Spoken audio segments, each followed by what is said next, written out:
Hi, I'm Arav, and today we're gonna learn how to build a rain gauge. Meteorology is the science of weather, and meteorologists are scientists who study the weather. To measure rainfall, meteorologists use an instrument called a rain gauge.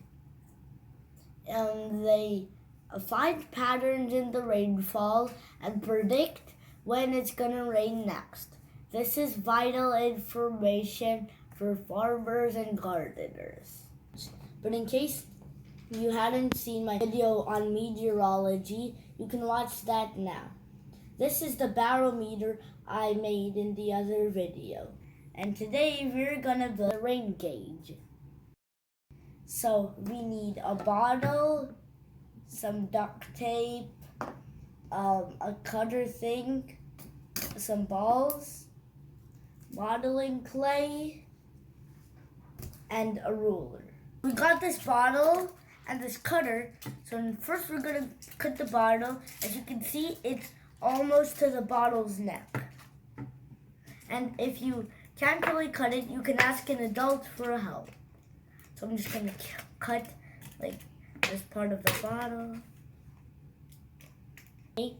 So as you can see, I cutted the neck of the bottle, but the edges are a bit sharp.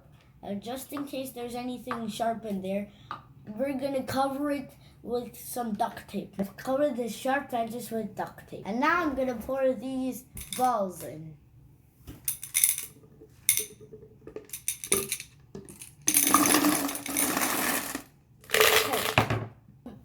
We poured the gravel in because gravel can help it keep it steady, so if there's a strong wind it won't blow away. And if your bottle has an uneven surface, it can help make the surface even.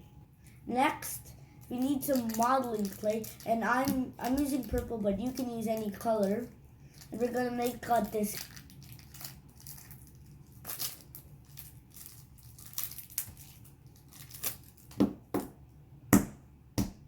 modeling clay like this. You can use any color. And next, we're going to put the disc down in the bottom. Okay, so I'm securing the clay into position. And now, to measure how much rain we had, we need a ruler. I'm going to tape a small ruler to the side, but if you have a bigger bottle, you can use a bigger ruler like this one. You can tell I'm using a double-sided tape. So I'm just gonna stick it some length. Tape. I stick the tape to the ruler. Now I'm gonna stick it to the bottle, and make sure to do it where the clay starts, because if you stick the ruler under the clay where the gravel is, you won't really be able to measure it because water can't get near the gravel. So I'm just gonna stick it where the clay is. We're almost done with our rain gauge, and now we only have one more step. If we didn't have a funnel, then all the rainwater we collected would evaporate. So that's why we put the funnel on to stop the rainwater from really evaporating. So I'm super excited, and if you get a rainy day, you can test it out. It's really good, and you can actually be a rain measurer. So yeah, this is a super cool experiment, and you can do it with all the stuff you have at home.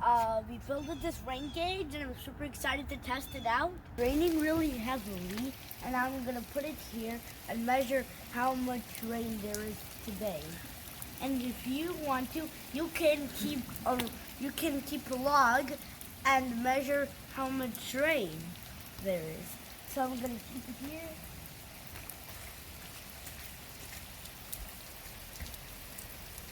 So I'm gonna wait here for some time and measure how much rain there is.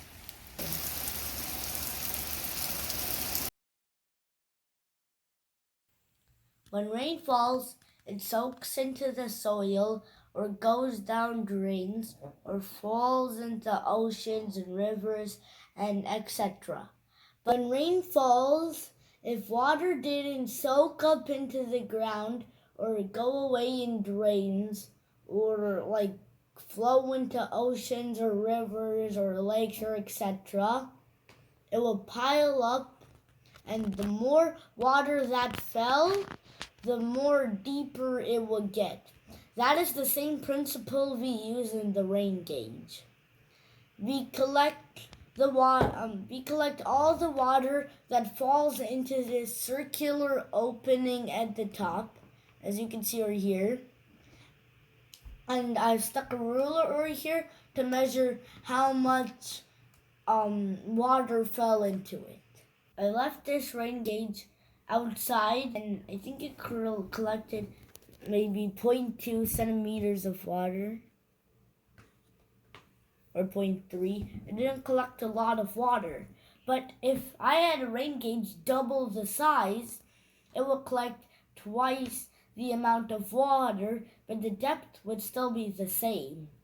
If I had a rain gauge the size of a soccer field, you might collect hundreds of gallons of water, or even thousands of gallons of water, but they would all the water would have the same depth.